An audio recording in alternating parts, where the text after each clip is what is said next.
China is attempting one of the most ambitious urban experiments in history. This is the Greater Bay Area, 11 cities, 86 million people, and over $2 trillion of economic output, already larger than most countries. And there's a reason it matters to you. Because almost every piece of technology you use, your phone, your laptop, your EV charger, likely pass through these 11 cities. This region handles a massive share of China's exports and moves more air freight than New York, Tokyo and San Francisco combined. But that's not the real story, because inside this system is something that doesn't fit. A city with its own laws, its own currency, its own courts.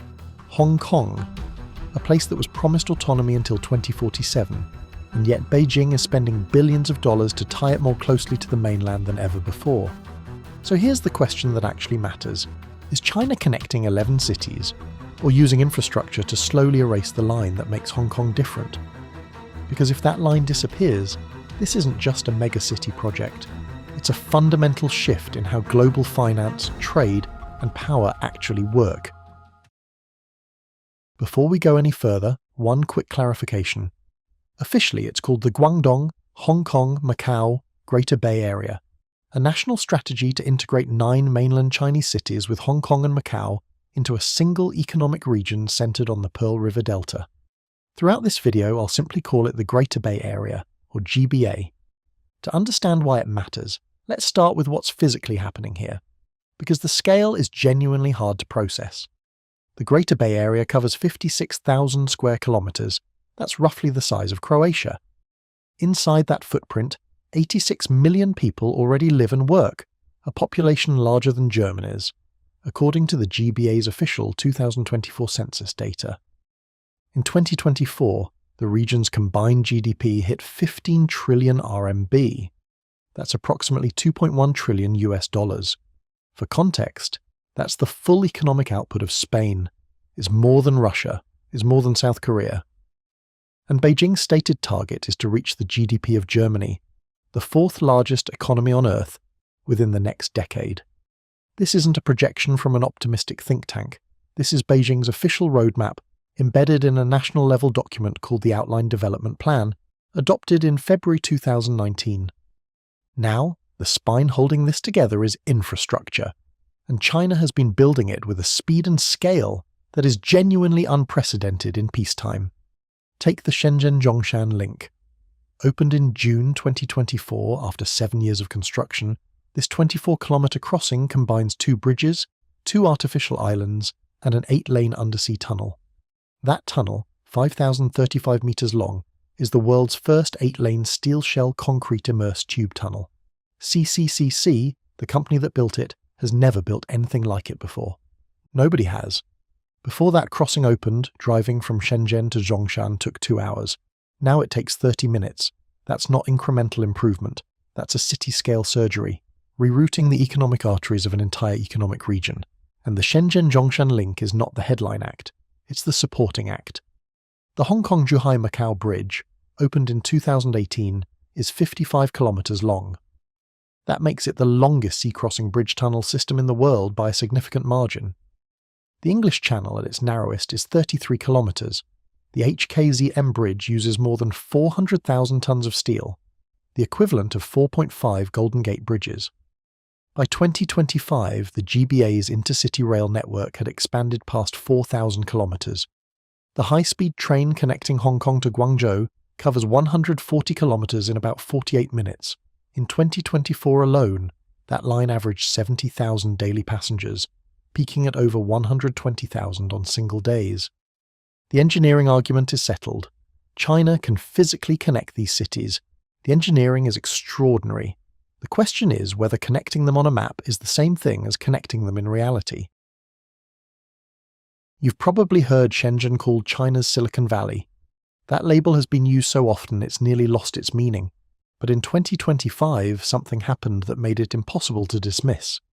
In September 2025, the World Intellectual Property Organization released its annual Global Innovation Index, the most authoritative ranking of innovation clusters on Earth.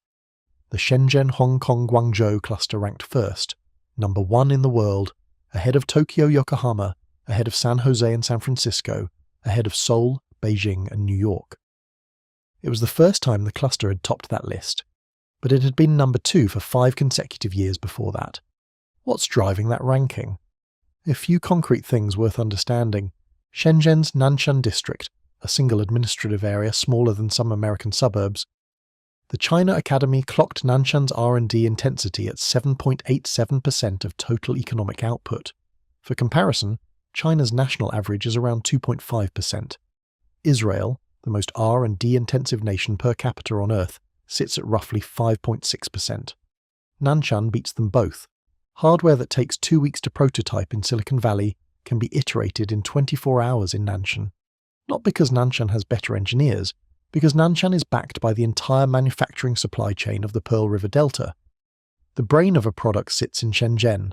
The hands that build it sit 30 minutes away in Dongguan or Foshan. But the story isn't just about Shenzhen. The GBA's design specifically exploits what Hong Kong brings that no mainland city can. A common law legal system, open internet access, transparent IP protection, and global capital markets.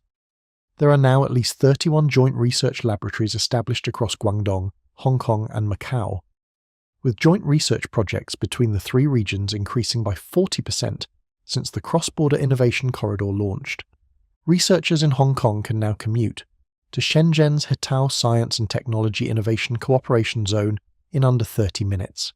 Experimental equipment can cross that border for inspection within 48 hours. The GBA is deliberately trying to fuse Hong Kong's Western-facing institutional architecture with the mainland's manufacturing power and state-directed investment capacity. In pure innovation terms, it may already be working. The Shenzhen-Hong Kong-Guangzhou cluster is now the world's most prolific generator of patents and scientific publications relative to its footprint. The question is whether institutional compatibility, not just rail connectivity, can sustain that momentum under increasing geopolitical pressure. Here's the thing that the GBA's promotional materials never lead with. The entire project is being built in one of the most climate-vulnerable zones on Earth. The Pearl River Delta is a low-lying coastal floodplain. The vast majority of its urban area sits less than 5 meters above sea level. It faces typhoon seasons of increasing intensity, sea level rise, and critically land subsidence from decades of groundwater extraction and urban construction on reclaimed land. A study published in Nature Climate Change in September 2025, led by researchers from the Chinese Academy of Sciences, found that in China's coastal deltas, policy decisions on where and how to expand urban land may have a larger impact on future flood exposure than climate change itself. In other words, the act of building the GBA may be amplifying the very risk it needs to survive. Research published in NPJ Natural Hazards in July 2025 found that in certain parts of the Pearl River Delta, the extreme storm events that historically occur once every 100 years could, under high-emission scenarios, occur with the intensity of a 200-year event by the 2050s. The central and southeastern Pearl River Delta, which includes Shenzhen, Guangzhou, and Dongguan, face the highest probability of cascading flood failures due to their dense hydrological interconnections and topographic constraints. Consider what happened in Shenzhen in May 2009. A single rainstorm delivered over 208 millimeters of precipitation in a single day to parts of the city. That storm flooded 40 districts and left many areas under at least 1 meter of standing water, in a city that had just spent billions on drainage infrastructure. The Pearl River Delta has already witnessed rising sea levels, greater rainfall variability, and more frequent extreme weather events over recent decades. Now multiply that vulnerability by the ambition of adding tens of millions more residents, trillions of dollars of additional infrastructure, and reclaimed land megaprojects, all built at or below sea level in a delta that is measurably sinking. The GBA plan does include ecological conservation language. It emphasizes green development and low-carbon construction. But the scale of what is being built is in direct tension with the scale of climate risk that sits underneath it. The climate risk isn't an abstraction or a distant scenario. It's a present-tense engineering problem embedded in every single concrete pillar being sunk into the Pearl River Delta right now. The world's most ambitious megacity project is being constructed on some of the world's most unstable and vulnerable urban ground. And this brings us back to the question we set up at the beginning. Is Beijing connecting these cities, or absorbing one of them. Because there is one city in this project that doesn't operate under Chinese law. One city where the internet isn't filtered. One city with its own courts, its own currency, its own passport, and a formal guarantee, signed by the British and Chinese governments in 1984, of 50 years of high autonomy ending in 2047.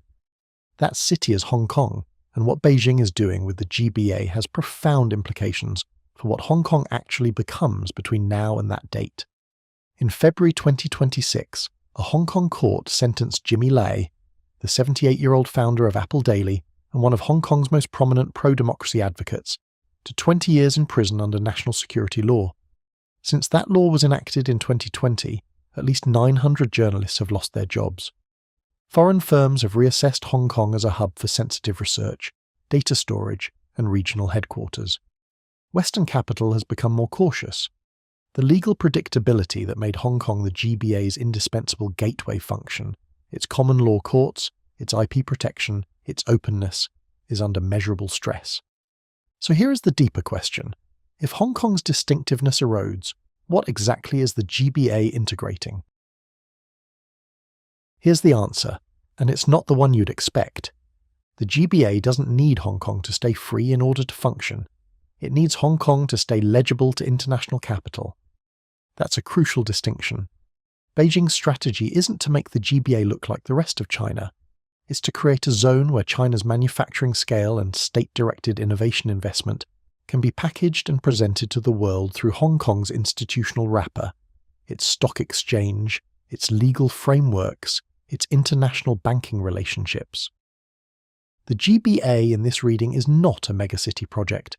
It's a geopolitical interface, a carefully engineered boundary between two economic operating systems, one that runs on Communist Party directives and one that runs on international contract law.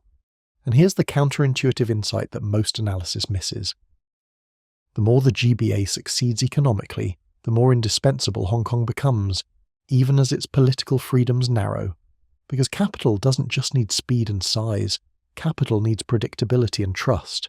And if Shenzhen's manufacturers and Guangzhou's supply chains want to keep attracting European investment, Japanese partnerships, and US institutional capital, even amid the current US-China tech Cold War, they need Hong Kong's legal and financial architecture to remain credible. That gives Hong Kong a form of leverage that isn't obvious from the outside. Beijing needs the GBA to work. And the GBA can only work if international investors believe Hong Kong is still Hong Kong enough. It's an uneasy equilibrium. It's fragile. The erosion of press freedom and judicial independence has already made foreign investors more cautious, with Hong Kong's GDP growth expected to moderate to around 1.7% in 2026. But the alternative, a Hong Kong that functions purely as a mainland city, would gut the project's entire logic. The world's most ambitious megacity project is, in a very literal sense, also one of the world's largest environmental gambles. The Greater Bay Area is ultimately Beijing's definitive counter-strategy against global decoupling. By making this single delta so hyper-efficient and globally embedded, China is attempting to make a Western economic split entirely unthinkable. But this remains a live experiment. A trillion-dollar urban project is now racing against geopolitical fragmentation, severe climate risk, and the unresolved future of Hong Kong. The ultimate answer won't be found in the concrete. It won't be found in the bridges, the tunnels, or the railways. It will be found in how Beijing uses infrastructure to reshape the nature of economic power. And that exact same architectural strategy is playing out far beyond the Pearl River Delta, shifting the stakes from trade and finance to absolute water control across 3 countries. That is the story of the Yalongchangpo-Motuo Mega Dam, a project engineered to reshape rivers, borders, and regional power across Asia. Click here to watch it next. Because the real question isn't how China builds infrastructure. It's what they hope that infrastructure will ultimately achieve.